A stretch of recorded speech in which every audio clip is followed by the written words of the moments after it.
Well, this is another session of Ask the Druids, and today I have on with me Kaylaa Kayce, who I've known for several years, and works with children in growing their gifts and abilities. So, Kaylaa, do you want to explain a little bit more about yourself and why you got into this work?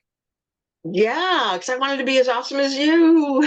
Um, Yeah, I've known you for a couple of years. Um, just within the last 5 years or so, as my own spiritual development took place, I found that working with kids and starseeds, spiritually abled, gifted kids, is where I'm drawn to be teacher and guide, mentor. And of course, they don't live here in a vacuum. So that work expanded to the parents. And that even took a step further in realizing that the relationship between the parents and the child is skewed more towards the parents' journey and all of the inner work and the triggers that happen for them and affect the relationship with the child. So right now, I'm doing some conscious parenting coaching, as well as linking that up if the child is open and desires. I have one situation, I'm working with the mom in a session and then the teenage boy in a session, and then we do some joint sessions and just, see how that unravels. But fun work. mhm. Having this opportunity with you to even run past some of the practical experiences and some of the questions that parents bring to me, I would love that, bigger perspective. So Yeah. No, what you're doing for young children is huge, and I'm so happy we could able to set this time aside to be able to dig more into children as they're coming up. Even as I watch, kids that, are in my family, kind of understanding where they're at and where they're going. There's a lot. They're coming into a whole new world than what we were used to. yeah, well, and that a lot, as you and I kind of chatted a little bit before, the questions that I'm coming up with for the druids are almost like a sequential, the bigger picture, and coming down to like just younger kids present differently, and like who are they developing as the human self. And then so if we maybe cover that today, and then in the future talk about the teens, because they have a whole different set, and then maybe even then, let's bring in the parents, focusing on the kids and who they are, and then parents, what can we do based on what we just heard about these kids. And so Mhm. we could we could be here for a while, Catherine. Yes, we could.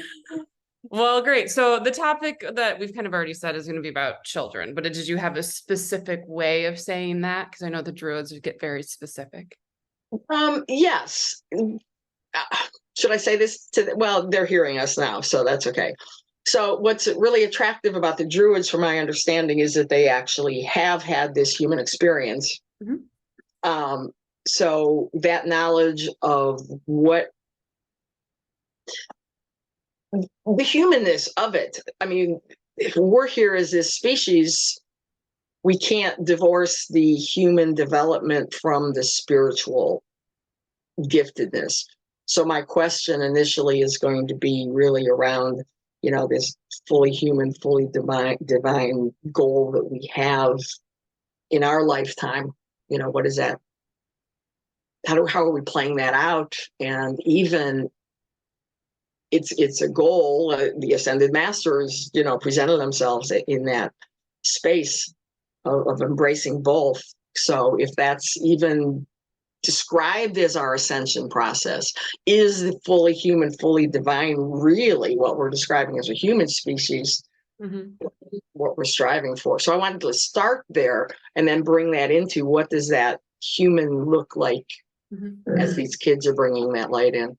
Yeah, great, great topics. So, are you ready to get started then? I am. Let Okay, it let it begin. sounds good. When you look at the souls who are coming in to this place and time, understanding that the direction of the planet is very much changing, knowing and understanding that as the vibration, the ascension, and the dimensions and densities of the planet are all but changing from what they were known before to what they are now, it takes a new type of being, of soul, and of energy to come in and to work within that consciousness. For as all of these things are coming in, you also need to know and understand that the shifting that is happening, this allowance of the peace, of the knowingness, and of the reconnection of what has been and what will be, is what is most important right now.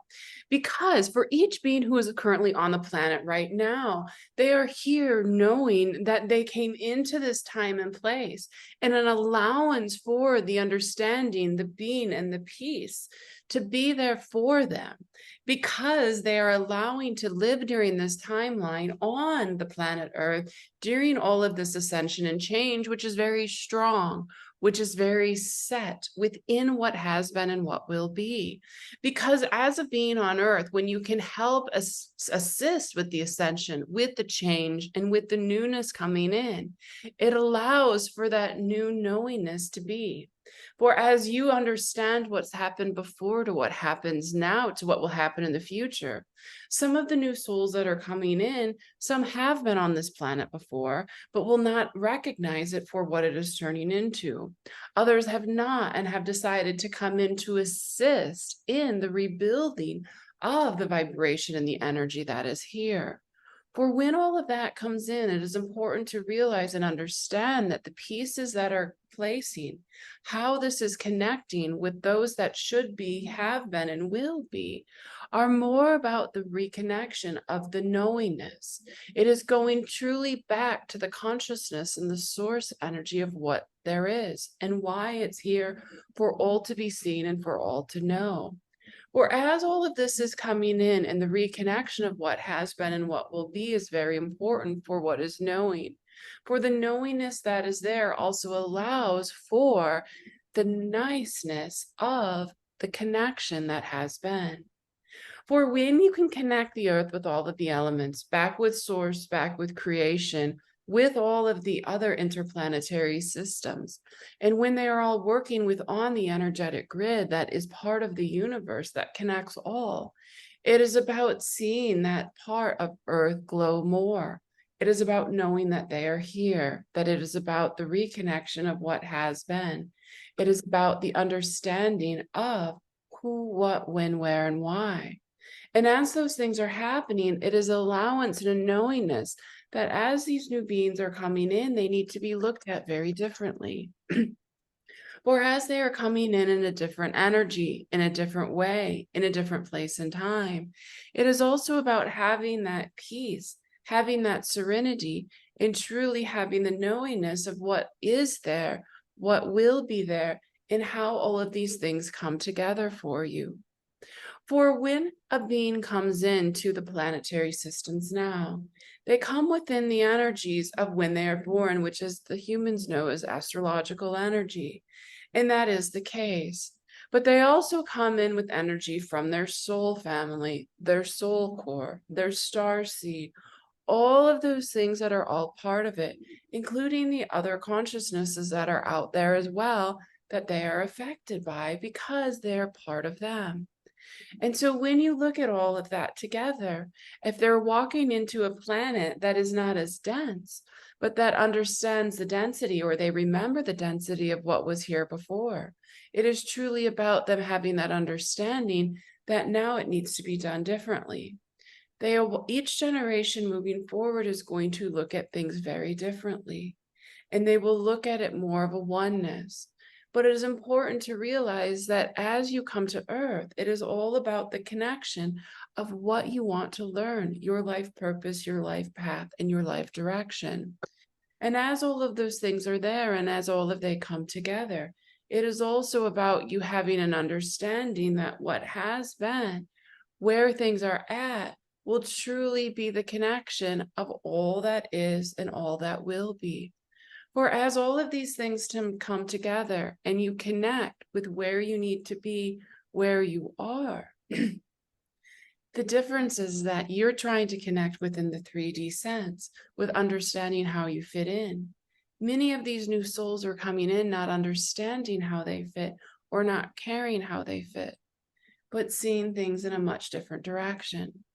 And each generation sees the new generation as they don't understand, they're not sure, they don't know our way. But that is because they are there to change. For every new being that walks this planet, every being on the planet, whether it be human or animal or whatever else there is, they come in and they leave their energy imprint among it and on it. And so, yes, there are overarching themes within each generation and within each newness coming in. But it is also truly about that having that connection, having that peace, and truly having the knowingness, the love, and the joy to have an experience, to grow, to find that oneness, and to assist each other on the path that they're walking. Is that helpful for you? Oh boy, any and all of those comments can be an hour-long further conversation. So extremely helpful in setting that larger picture of why they're so different. And it answers one of the questions that I had when we have children being born, because of the evolution of the planet and matching resonances of vibration as they come in.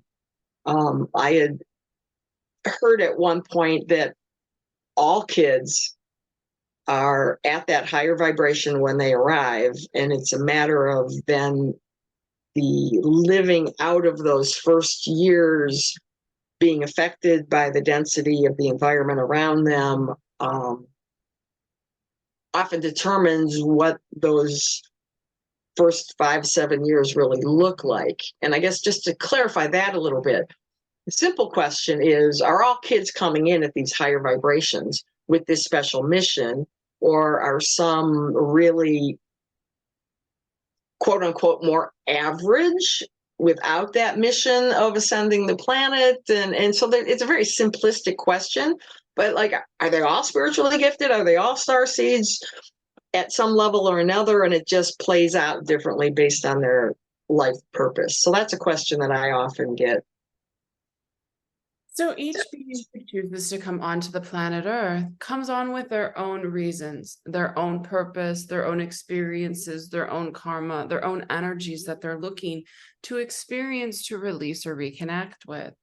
And so, yes, you can say that all of them will have some type of elevation in understanding the spiritual world and where they come from, because that is where the earth is going. As it is moving up into the fourth dimension, it is moving into that placement. It is moving into that time. And as that is coming in, is it an allowance for you to know and realize that as all that is happening, you are also finding the peace and the joy and the wish of what is there. So, although you may say that are they average is the word you used, we would look at it more as there are those that are more in tune with it, and there's more that are less in tune. Because it can also play a part of how many lifetimes they've had on Earth, how many lifetimes they've had in total. What is it that they're looking for? What do they need? So, yes, to answer your question, the overarching understanding of the beings coming in will have that connection. But some may be stronger than others. The same way within your generation, some are more connected to this work and others do not even know it, understand it, or even recognize it. So it is all about perspective.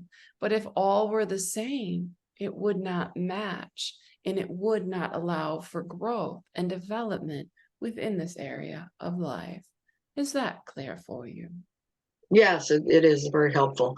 Now, one of the things we do, again, as we grow in our own spiritual path, using language to categorize, to understand, we use words in relation to these kids, like, or ourselves, waves of different energies of souls coming in, the indigos, the crystals, rainbow diamond. Now, just generally, the word starseed is thrown out a lot.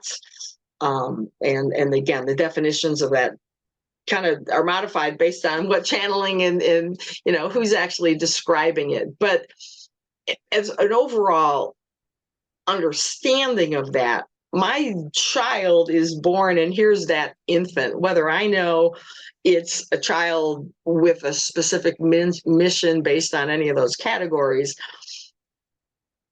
in the human sense is pretty irrelevant initially, because my job is to help that child grow into this human form, adjust to the density, take that light that they are, that is now agreeing to contain itself in this human suit. So there's like two levels that we're dealing with, or that I deal with as well. We have the spiritual concept of all that's going on, and it's magnificent, and they're here for that connection. And we have the human journey that we're helping them also adjust to. And as you're saying, their level of awareness is going to be at different levels based on what they're here to really live out. Okay, just for a practical example of how children are presenting in their human form. Let's say you're a parent or you have a family and you have 3 different kids.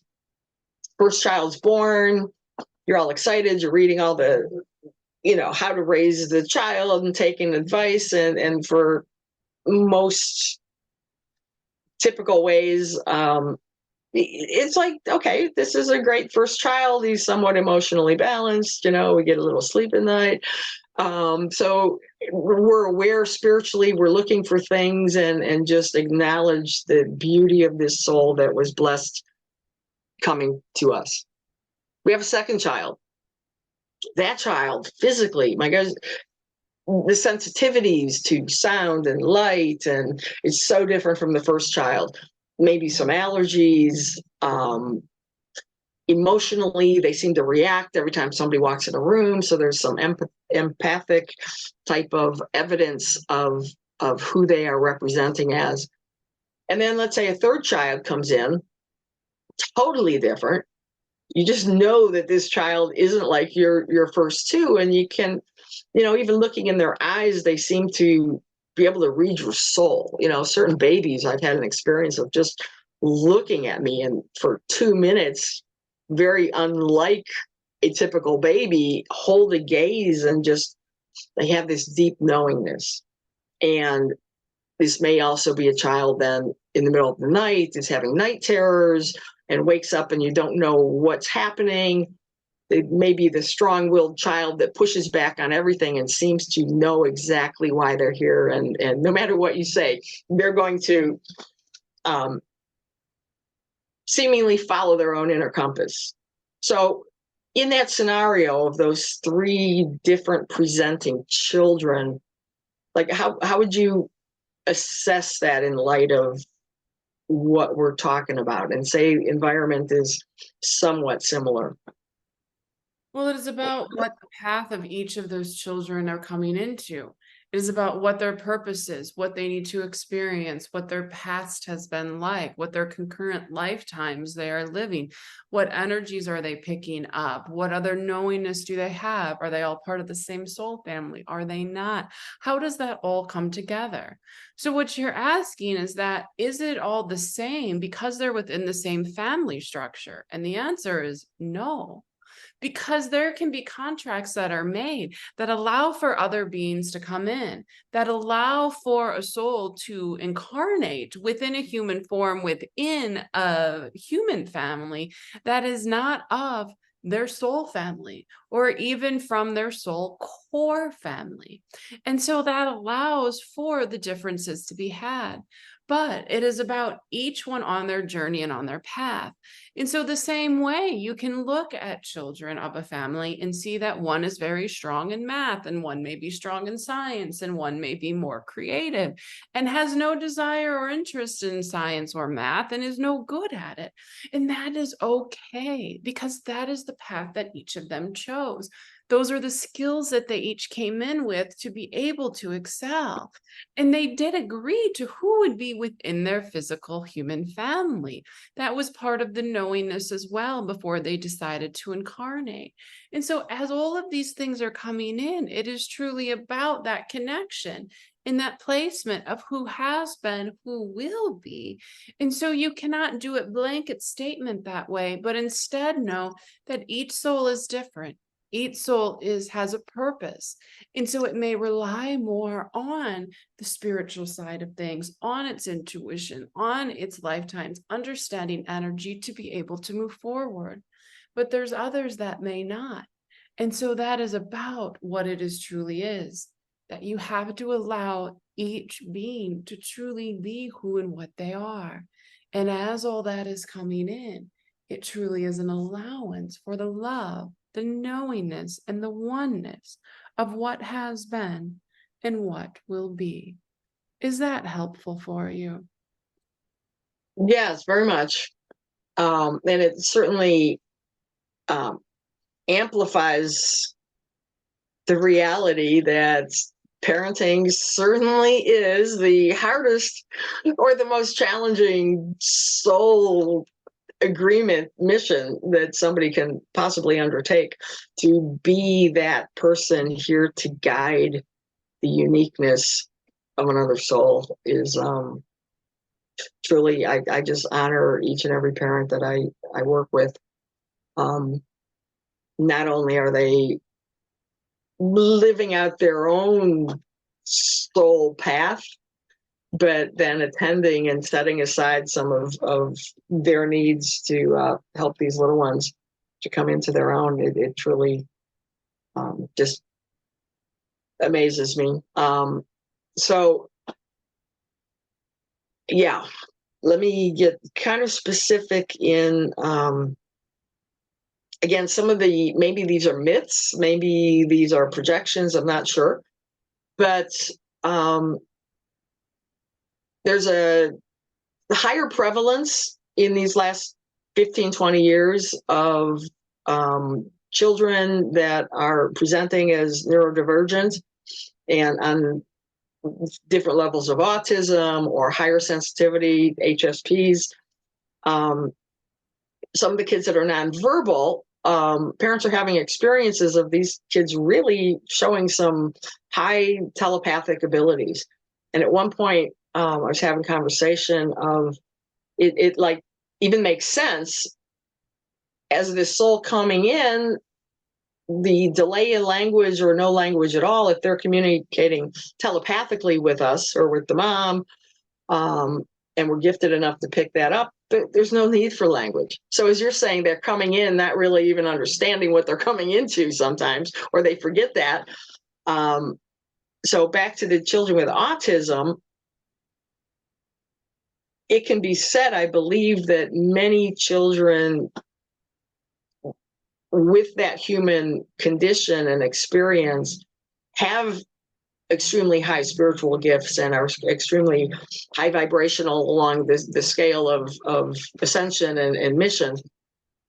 But at the same time, would it be true to say every child with autism is spiritually gifted? So it's almost like a, cause and effect, because I know environmentally all of these, things and sensitivities can affect who they are at age 2 or 3 versus being born with that chosen condition to live out on this planet, if that makes sense. I get to ask you now, does that make sense? So yes, what you're asking does, but yet again, you're trying to use a blanket statement to put everyone in one box. And that is not the way of the universe or how things work. And so, yes, that there are those souls that do come wanting to experience something such as autism or another disease or ailment that causes their body to not work in the way that others would perceive that it should work.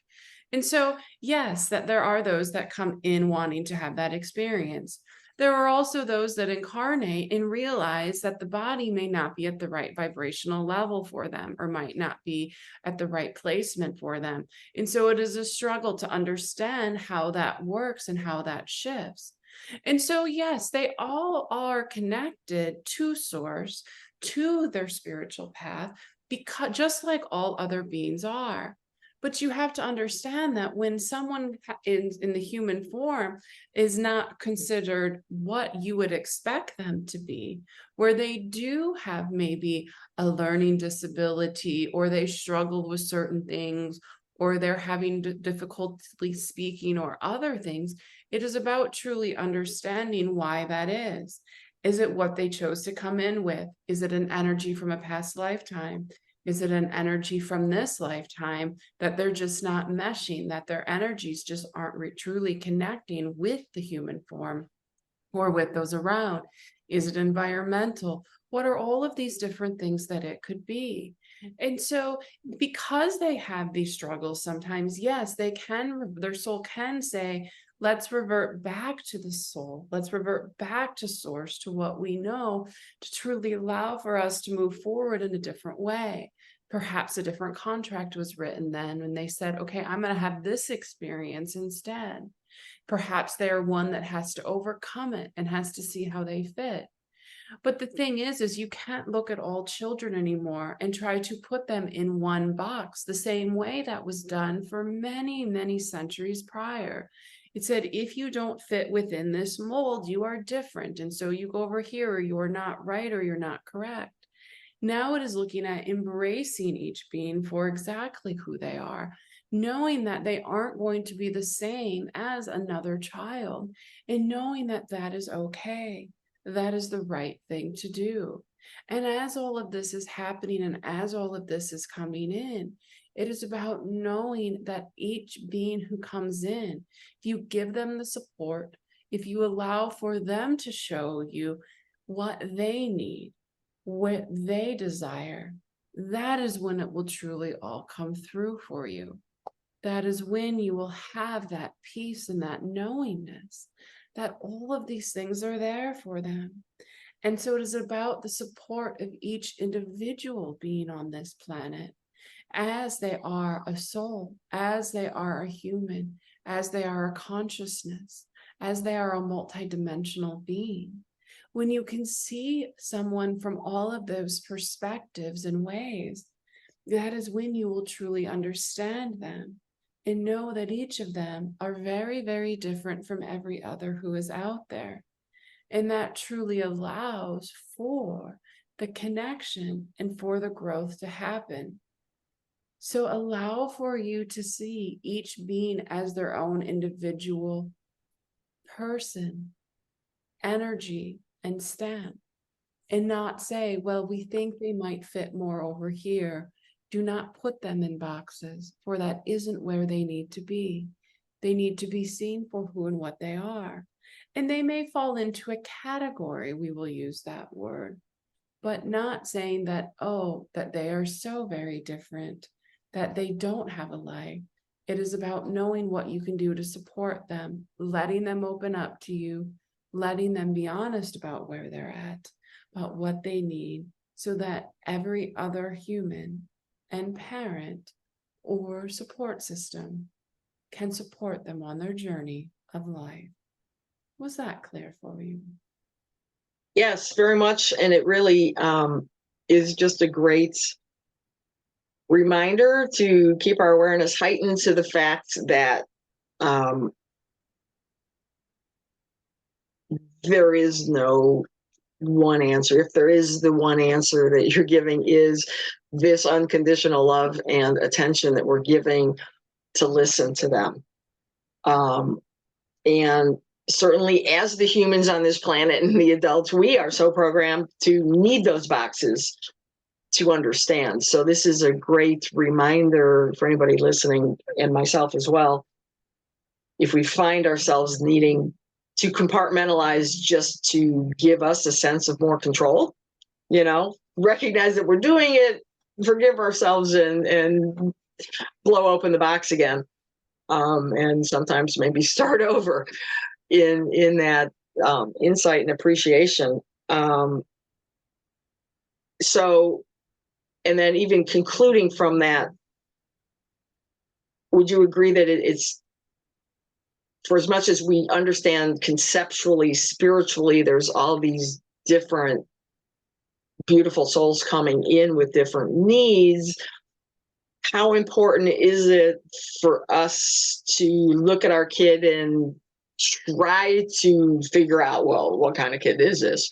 And I know, this child is a crystal, might present and need these things different, but is it necessarily important that we do that discovery for the sake of the child?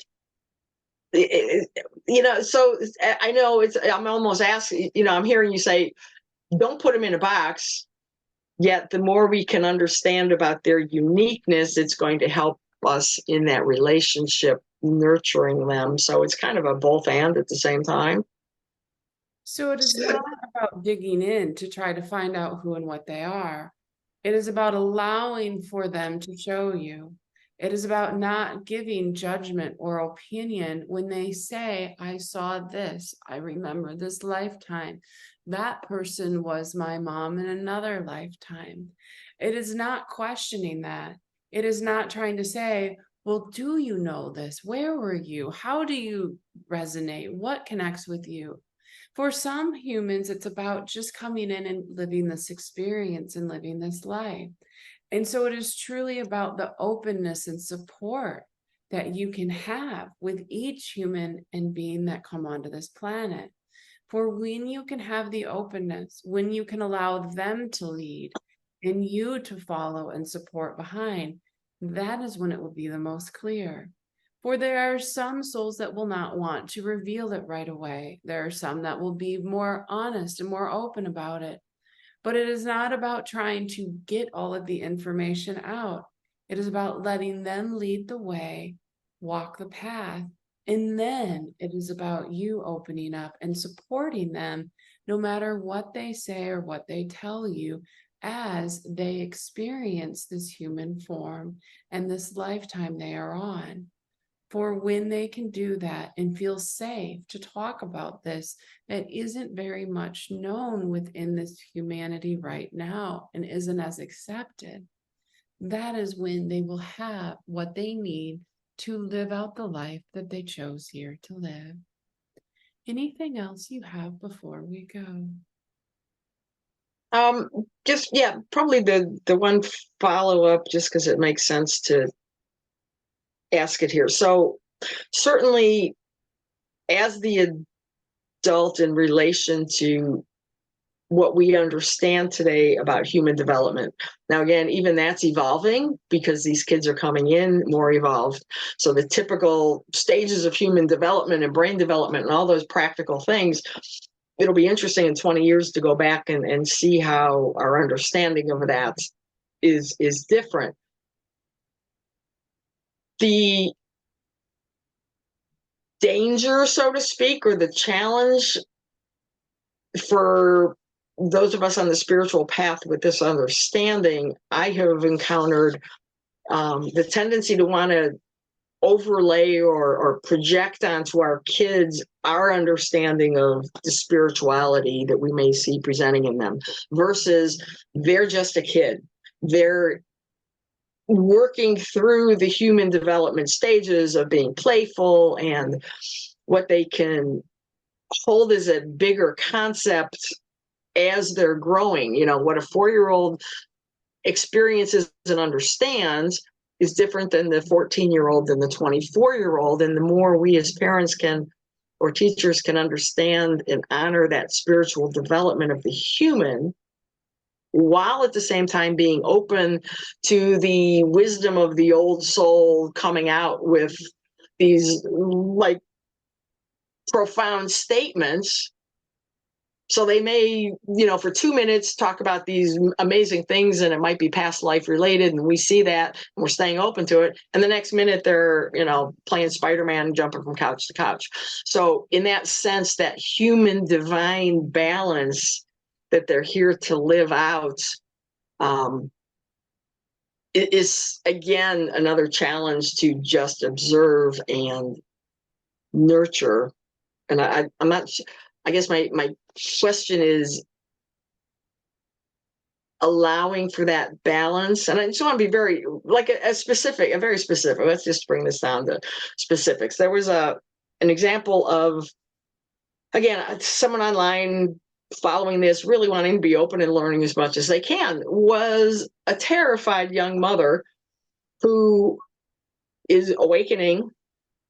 Her 4-year-old comes home one day, looks her straight in the eye and goes, "Mommy, you're going to die." And she's like, "Oh my gosh, is this a premonition?" She didn't want to go out in a car in that. She, like, all of a sudden, if my child is spiritual and he knows something I don't know, and literally spent the next 2 weeks in horror that what her child said was the wisdom of the masters and a premonition, she's going to die. On the flip side of that, as we know, 4-year-olds hear a new concept, they hear someone talk about death, and they generalize it because that's just what they do developmentally. And they come home and they start talking about animals dying and mommy's going to die, and they realize that. And 2 weeks later, they're on to a different concept. So my point in that is there's a kind of a caution, so to speak, of not to project our own spiritual expectations onto the child and understand that there's a developmental unfolding as well. Does that make sense? And the flip side of that is just validating and believing their experience. There was one other example of a video out there of this poor little 2-year-old in horrible discomfort, grabbing at his foot, like there's something there, take it off of me. And the mom comes in and, "Honey, there's nothing there. There's nothing there." And it's just little battle went on. And in this video, you could see people who believe this see an orb fly off of this child's toe. So his experiences was there was an energy on his foot that he couldn't express. And the parent didn't know to just go along with it, whether she believed it or not. So we're living in this world of how to balance our human experience with the divine spiritual experience. Well, as we've said just before, if you allow the child to support and you support them, allow them to ride the path, then yes, things will change. In your first example, the mother went straight into fear mode and worrying about her. What is she going to do? What's going to happen? How is this going to affect her? How is it going to affect the child? Instead of sitting in that space of, okay, if this is a possibility, how can I prepare for it? How can I ensure that if this is a premonition, has he said these things before? Does he connect with other energies? Does he connect with other timeframes? Or is it truly just understanding of how life works? So it is about having that inquisitiveness with the child and still being prepared, knowing that if it is going to happen, it can. Now, we understand that that can be very scary for a mother, but there's a difference in automatically going into fear mode of not wanting to go anywhere, do anything, and trying to avoid it versus saying, okay, let me understand this in a different way. Let me accept what this child is saying. Let me try to discern how it's coming through. But know that if it is the case, that at least I'm aware and I can have joy and I can find peace in every moment in front of me. Instead of going into, I need to survive mode. She went into survival mode, into fear mode, whatever else there is. So it is just about, as we said before, taking each being, each child, and letting them lead the way in supporting, being inquisitive, digging in and see if there's more there. As all of those things come in and as all of those things happen, they will better understand how things are. Because when you go straight into fear, they realize they shouldn't say that, that isn't right, that they can't provide that information anymore, whether it be just a developmental piece of understanding death, or it actually being a premonition or something they saw.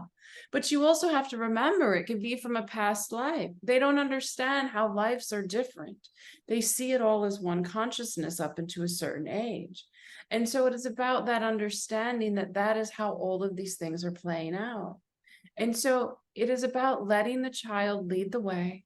It is about being inquisitive, not putting judgment or opinion on them, and truly allowing for that soul to walk the journey and the path that they were meant here to be. Anything else before we go? Now, this is a perfect place to bring to an end. Yeah, having these specific examples and just reinforcing, the importance of the individual. This was great. I appreciate all your insights. And with that, we wish you. Okay. Did that answer a lot of your questions? They gave you a lot. Yeah, it definitely just again heightened awareness and educating ourselves where we can. It's not as different at that level. Yeah. It's honoring, and it's their connection, and we can see it playing out in how they're even focusing on various issues. So yeah, if we can continue this would be great, because this was really enlightening and hopefully educational and deep. Yeah. And all. Thank you. Yeah. How was it for you, even bringing that information through? Is there any unique elements of the energy? Um, the one thing that I got out of it was this is no different than working with an adult. That, when we look at someone with what they say, it's looking at without judgment, without opinion, allowing for us to accept and support each person. So I think we always look at children that way. And we need to, because their minds are just, like putty, they absorb everything. But I also took it as we also need to do this with other adults that we know, Right. allow for them to be who they are. There's a lot of programmings out there and beliefs out there, but just take these same concepts and do it with, your friends, your family, other people that are out there. And I think that will truly make for a much stronger connection, and society overall. Yeah. And really hearing that they're here for that connection, and what it's expanding the earth connection to source, connection to the universe. And every generation is not going to understand the next, because there's a more subtleness and maybe not so subtleness living out of that. So it's really fascinating. Yeah. Awesome. Well, I want to thank you so much for participating in this series and in this session today. And I think we'll definitely have more to talk about. So we'll have to schedule something else to be able to get more in here. But I really appreciate it. It was wonderful to connect again. And Definitely. thank you so much. Yeah. For anyone who wants to get in touch with Kayla, because she does work a lot with conscious parents and conscious youth, all of her information will be below. But what is the best way to get a hold of you, Kayla, if someone is interested in connecting with you? I have a website up. You can either get through KaylaaKayce.com. We'll send you to my Young Ascended Masters website, and on there are contact. You can just send me a contact form, or I'm on Facebook. Send me a DM. That all works too. So. All right. Wonderful. Well, thank you so much again. And I look forward to continuing this conversation at a later date. So Definitely. thank you. Okay. Bye. Bye.